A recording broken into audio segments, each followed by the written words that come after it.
Okay, let's do question 2. The Claisen-Schmidt reaction, or condensation, is a common type of cross-aldol reaction involving a ketone with alpha hydrogens and a benzaldehyde derivative with no alpha hydrogens.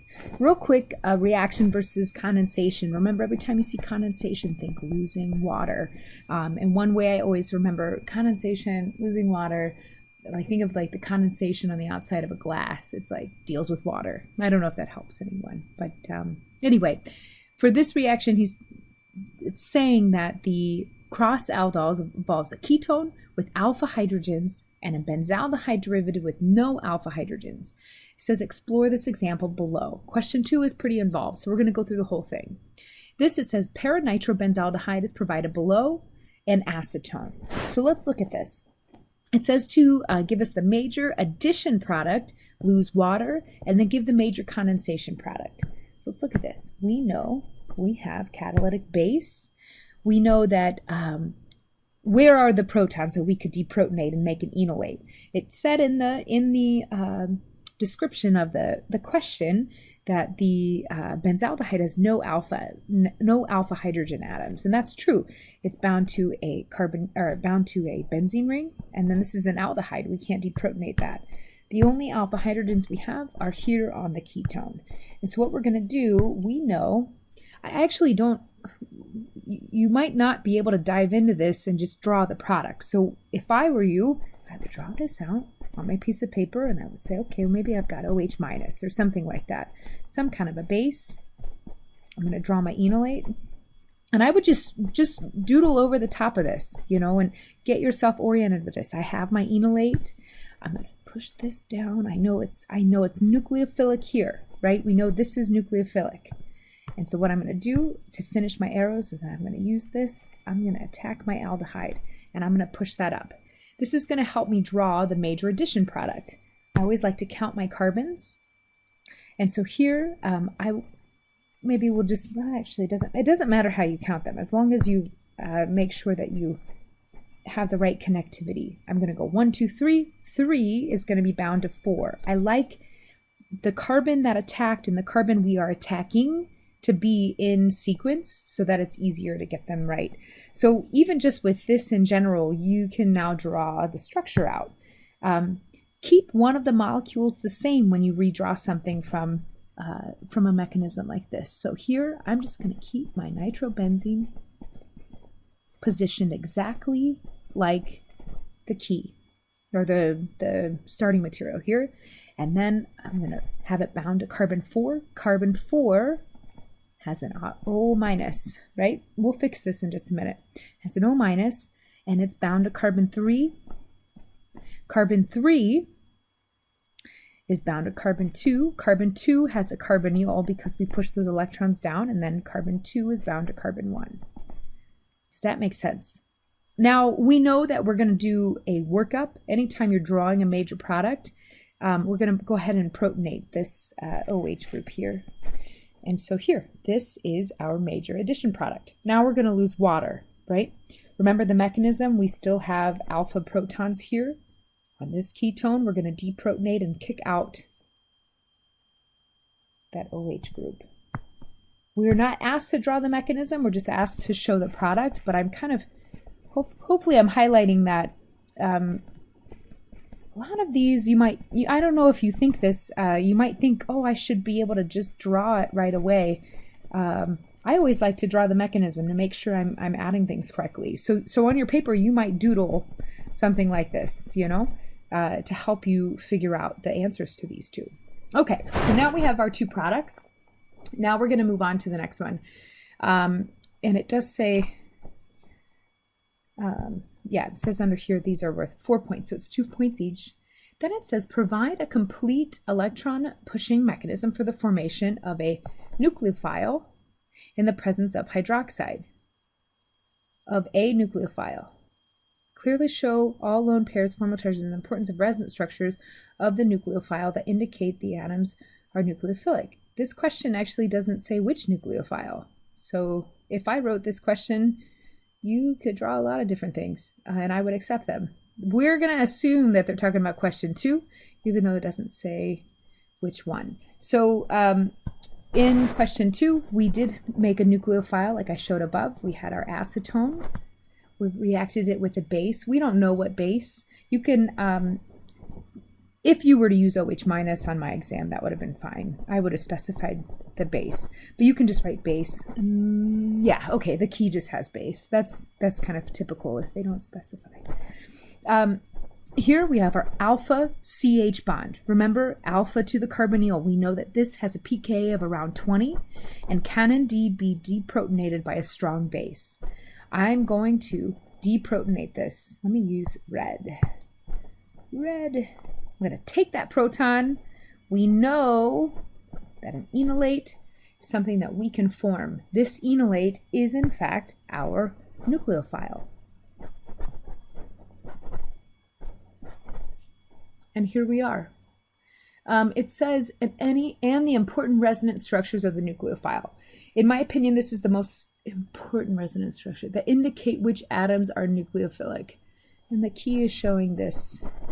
I will not require this to be shown. There's a few reasons. In the literature, this is what you want to draw for the enolate. But anyway, I'll specify on the exam if you do need to draw a resonance form. So here are our resonance form. Remember though, real quick, this is a resonance arrow. This is an equilibrium arrow. Try not to get them switched up. You can lose points on the exam. Okay, let's go to the next question. It says C. There are 2 carbonyl containing compounds in the reaction mixture that could potentially react with a nucleophile. Let's draw the nucleophile that I think they're talking about here. We've got our enolate from acetone. It says there's 2 different carbonyls that could potentially react with this. Well, that's true. We've got our acetone, and then we also have our para-nitrobenzaldehyde. It says identify the most reactive carbonyl containing compound and rationalize its reactivity. In the reaction above, it's clear that 4-nitro or para-nitrobenzaldehyde is the electrophile in this reaction. It doesn't have any alpha CH bonds, but now it's asking us, why does the aldehyde react and not this leftover ketone? Remember that in the reaction, we have a lot of both of these molecules, the acetone and this aldehyde floating around. We have some of the enolate. So it's asking, the question's asking, why does this enolate react with the aldehyde and not the ketone? And this involves what we talked about in question 1. Aldehydes are more reactive than ketones. Let's talk about why. So in this case, you would say this is the most reactive. You would have to specify that. And let's talk about why. We know that with a ketone, here we have hyperconjugation from the CH bonds that are donating electron density into the carbonyl. Whereas an aldehyde, let's just say I had formaldehyde. In this case, or ethanol, in this case, we only have one CH3 bond, CH3 group donating electron density in via hyperconjugation of the CH bonds.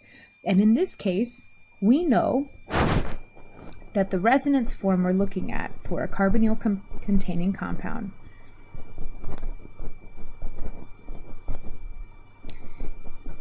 that shows the carbon of the carbonyl is reactive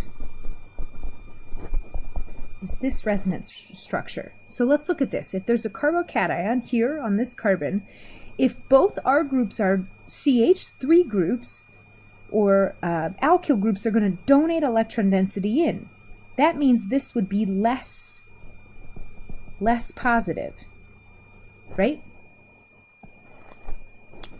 Versus if I were to have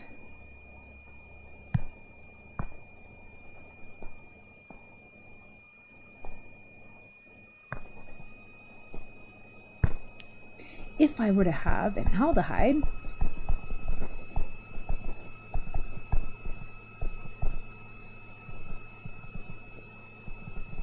I only have one R group donating back in. So whereas the ketone would be less positive than the aldehyde. Does that, I hope that makes sense to everyone. So the way that you would write this out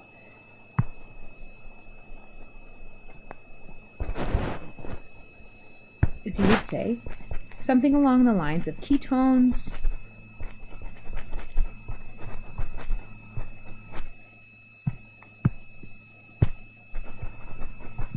are less reactive than aldehydes. I should look to see what the key says.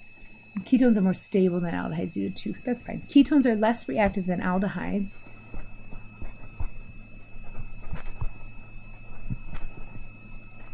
They have 2 electron donating groups.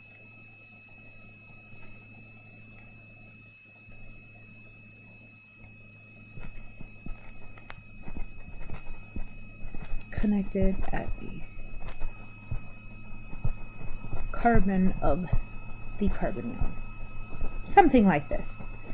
To highlight that you understand this, you could also draw something like this as well as saying that it has 2 electron donating groups, and that would kind of show your thought process there.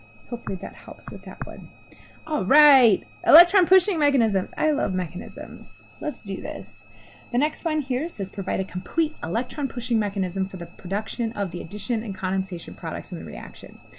And so it's interesting to me they wanted you to draw the product first. I would have typically asked this first and then show the major product and then go through your rationality.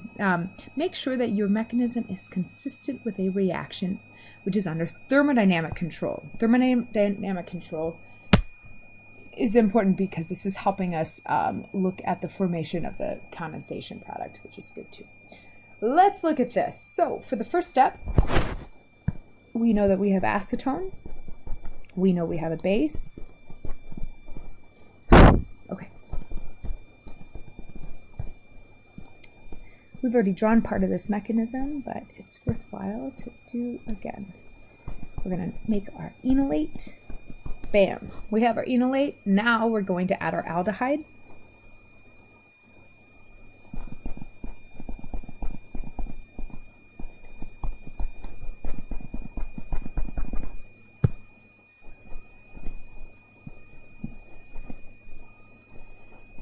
Again, the enolate attacks from the carbon that's alpha to the carbonyl, and it attacks another carbonyl.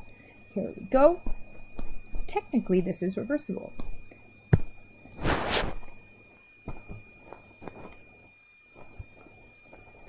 I'm going to keep one of the compounds the same. Why don't we just keep our nitrobenzaldehyde the same? Same thing. We're going to count 1, 2, 3, 4. This is carbon 4. Carbon 4 has an O-. We've already kind of gone over this, but it's worthwhile to do again. We know carbon 3 was from the acetone. Carbon 3 is bound to carbon 2. Carbon 2 has a carbonyl. Carbon 2 is bound to a methyl. And that's how I kind of really try to keep things straight. Very easy to get them mixed up. All right, now what do we do? Well, we know that eventually we want to get to our condensation product. We cannot kick out O-. O-2 is really what it would be. So we need to go ahead and protonate this. What do we protonate it with? Well, we made a base that is now protonated. Let's go. So I'm going to take. Oh, I'm seeing that. Hold on, let me look at this. Yeah, the answer key shows hydroxide, like I used in the beginning. Either is fine. It doesn't specify. So on an exam, on one of my exams, I'll specify the base, so it won't be an issue. You can use hydroxide, and then in this case, this would be water. But remember, this is not H3O+, or this isn't an acid. This is just a protonated base. So here, this is going to take that proton there. And now I have my alcohol.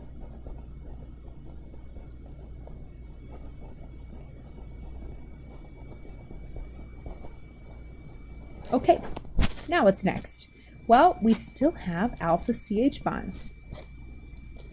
We're going to take our base and deprotonate these. Now, I have a question. How come I'm not going to deprotonate here? Well, the truth is those CH bonds also get deprotonated. It just doesn't form anything of use. Potentially it could see another aldehyde, but the way that we run these reactions, we tend to have them somewhat dilute or more of one reagent or another. So that way we can kind of force this cross aldol and rather than it adding to another compound. So here we go. We're not going to deprotonate there. That's not going to get us the product we're looking for. We're going to take a proton from this alpha CH bond. These electrons are going to go here.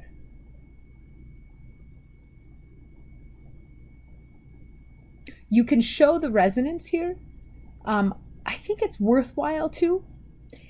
You could leave this negative charge here on this carbon, or you can go ahead and form the enolate. I prefer that you form the enolate. And good, that's what the answer key has it too. I think it's best to push them here rather than just on that carbon. And here we're going to kick up this carbonyl.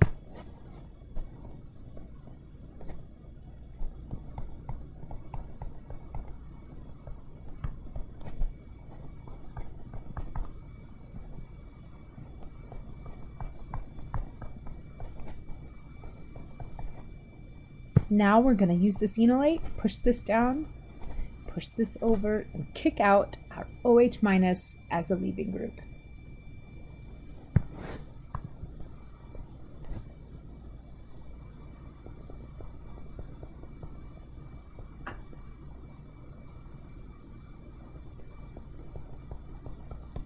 Okay, now we have our alpha beta unsaturated ketone. Oops. And we have our OH minus. Now, it says make sure the mix is consistent. Good. Thermodynamic control, we have our condensation product. Remember, all of these are, in fact, equilibrium arrows. Notice here on this side of this mechanism that we do form the enolate again before we just kick out OH minus. Now, you could show it. I really prefer you draw it this way, actually, rather than just kicking out the OH minus in a double bond form. The reason that we draw this mechanism this way is because this loss of OH minus is also driven from the fact that this alpha beta unsaturated ketone provides additional stability. If the ketone wasn't there, we couldn't just take, for example, you can't just have, we're not just going to have this compound and then deprotonate one of these CHs and kick out. That's not going to happen. You need to have this carbonyl present that makes these acidic. It also makes it more favored to do that. So that's why we like to draw the enolate forming and then the enolate is kicking out that OH minus. So this is really the most correct way to draw it. So please draw it like this on your exam. All right, that was D. Let's move on. Okay, we have a chiral base such as S-proline can be used to catalyze an aldol reaction in an enantioselective fashion. This is just telling us if we're going to get R or S. What is it looking at though? In this case, we're looking at the formation of this chiral center. We only made one chiral center here. Let's just clarify this. There is a chiral center right here, right? We have 4 different things attached. So when this addition occurs, you can use a catalyst that would form only R or S, and that's what they're kind of talking about here. The accompanying spectra are from the product of this reaction. Use them to determine the major and minor product when the reaction is carried out in this manner. Note we will not be able to address the enantioselectivity. Not really sure why they brought this up. Maybe it's just to be confusing. So this is actually a super cool reaction to get either R or S for an addition product. So it is worthwhile in organic chemistry land and something that we definitely use in synthesis. Anyway, we aren't using techniques so that you can see if it's R or S. It's just asking us to draw the major addition product and the major condensation product. These are actually the same as what we drew before. So I see. There's no points associated with this.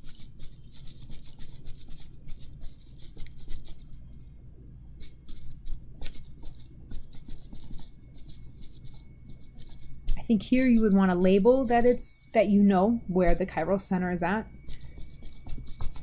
So we're just redrawing what we already drew. Okay, let's go into the NMR. Let's have some fun. Determine the number of carbon-13 environments present in the spectrum, shown below. Okay, let's just do that first. So here we have a pretty messy carbon NMR, actually. It's obviously have more than one product and wasn't fully purified. I only know that just because of this little spinach here. Got a couple small bushes in the forest here. Here we know that we've got sp2 carbons. What about these? These are our sp3 carbons. What's this? This is around 77, CdCl3. Okay, cool. Additionally, identify the hybridization. We did that. And then note that only the signals associated with my major product have been peak picked here. Right. What they mean by that, this last statement, is that you'll notice, let's see here, for example, this little guy, there's no peak picking. These in the middle, there's no peak picking. That's all that means, is that they weren't determined to have the correct ppm. The ppm is not listed. All right, let's look at what we have here. So we know that this is going to be our carbonyl.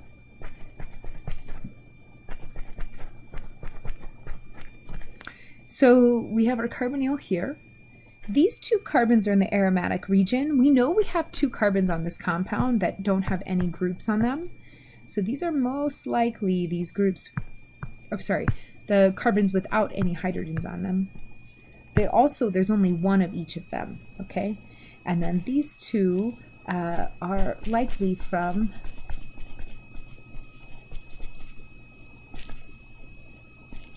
these two carbons, right? We know NO2 is electron withdrawing.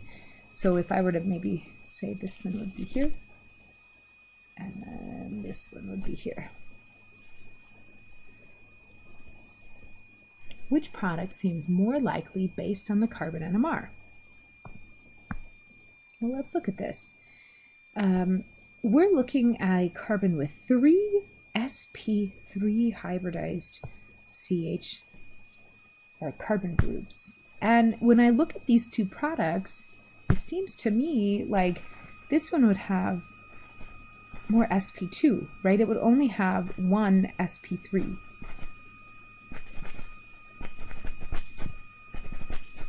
Whoops, 13 carbon. Whereas this one has 1, 2, 3 sp3 carbons. So based on that, and again, we have 3 sp3 carbons here on the right. So based on that, we're going to say that this guy is our addition product. Hopefully that made sense.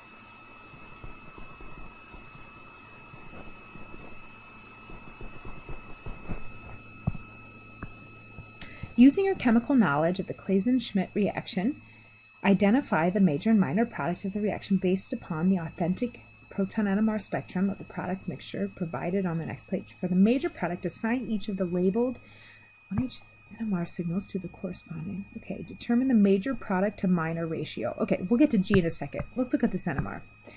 All right. Now, first off, when you look at this, you're like, how do I even know I have a mixture? Let's just look at this. We saw in the carbon NMR there were additional peaks. You can see the same thing on proton. Look at here in the aromatic region. It's the easiest way to see. One of the things we know about the two products we have is that they both have this benzene with the nitro group. They both have that same substitution pattern. The only difference is that the one here on the left is bound to a carbon that's bound to an oxygen, whereas the one on the right is bound to a carbon that is sp2. These are going to give different electronic environments on the benzene ring. In the proton NMR, do we have two different sets of aromatic protons? that have the same splitting. They have the same splitting because they have the same substitution. And we do. We do.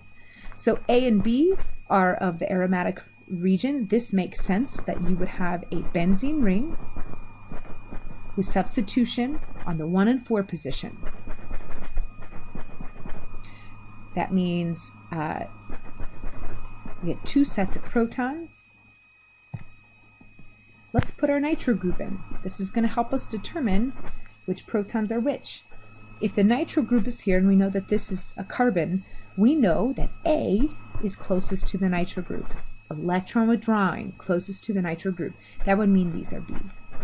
Let's look here. We know we have a major and minor product because there's another set of these aromatic protons, and they're shifted slightly, but that's because this group has changed. Hopefully that general thing kind of makes sense. So let's look at this. We have A, B, C, D, E marked on this NMR. Kind of figured out the aromatic region, but let's dive in more. C and D. Let's look at what these protons stand for. So we have a proton that's around a little more than 5. How many protons are there? 1. It's looks like it has a triplet kind of splitting.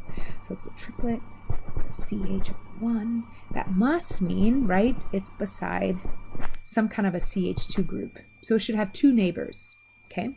D is a singlet, but it looks broad. Look at how broad that is. Doesn't have any splitting. It's kind of broad. Has 1 hydrogen. Let's look at, F is easy. F is a singlet of 3 hydrogens. So we know that this is a CH3 group. We've already figured out A and B. Now E is hard to see. E, we don't have a zoom in of this. We don't have a zoom in of E. However, it says it's 2.21, so it's about 2 protons. There might be something else under that signal as well. So these 2 protons might actually be the CH2 that's here on this triplet. Let's look here. What does this CH have to be bound to? Something very electron withdrawing. This proton NMR has a CH bond that has something very electron withdrawing, but it also has a CH2 group. The only one of these products that has a CH2 group is this addition product. So let's just triple check. Let's draw that in as the major and see if we can label everything. Hopefully me showing you this is giving you ways that you can kind of think through questions, because I think sometimes when you just see the answers of a key, it can be really easy to think, I'm supposed to know that right away? And the answer is no. You have to work through it. You have to just try it, make sure your answer is correct. Okay, let's work through it. Let's just make sure. All right, so let's label everything. We already talked about the protons here for the aromatic region. The ones that are closest to the nitro group are going to be A. Electron withdrawing group. That means that these are B. We have those set. These are both 2 protons each. We're good. Let's go to C. We have a CH. There's only 1 proton pulled very far downfield. That would mean this one here. C. Okay, we have a CH2 E here as E. Getting messy. E. Okay, we have a F. We have a CH3 group. I'm just gonna write F there. What about this guy? What happened to D? D is actually the alcohol. It's a little broad because of hydrogen bonding in the solvent. Okay, what about our minor product? What is this thing? We already went through the reaction. We already know that we get a condensation product. So that's what we're going to draw here, but I want you to, it's not really zoomed in. Oh, it is. Here it is. There's something here.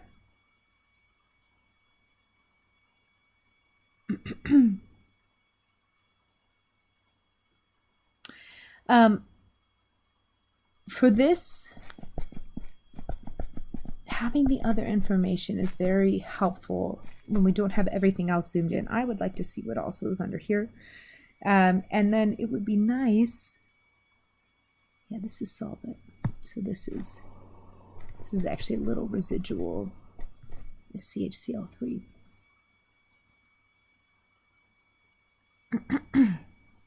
This is 0.9. These aren't quite integrated perfectly. It would be hard to determine this because of how small the peaks are. But you can see that we do have alkene signals here in our NMR. All right, we have our NMR done. Let's go back. We did this.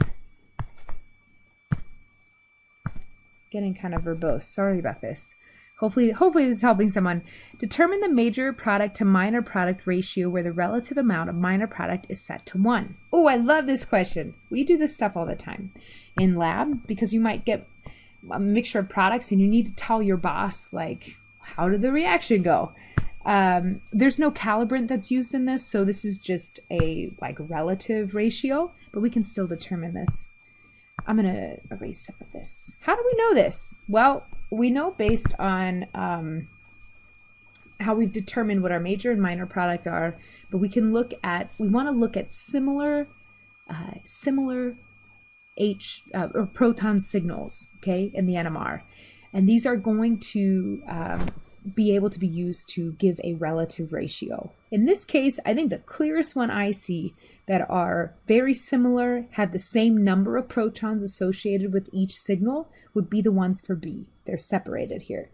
So for B, I've got 2.22 and 0.21 for the minor product for the HB.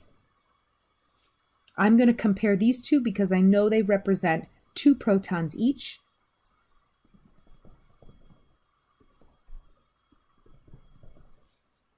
And so by doing this, I am going to get a ratio. Let me write it up here, actually. So again, we pick 2 signals that are of the same number of protons. If they aren't, then you have to account for that when you do this calculation. It's easiest to pick 2 signals of the same number of protons that correspond to the same type of CH. So in this case, they're both aromatic. When we divide this out, we get about 10. 10 to 1. So this is our major to minor. So we get about a 10 to 1 ratio for this reaction if this was the crude. All right, I think that's the end of question 2. Whoa, that was a doozy. Okay, come back for the next video. We're gonna do an electron pushing mechanism. Whew.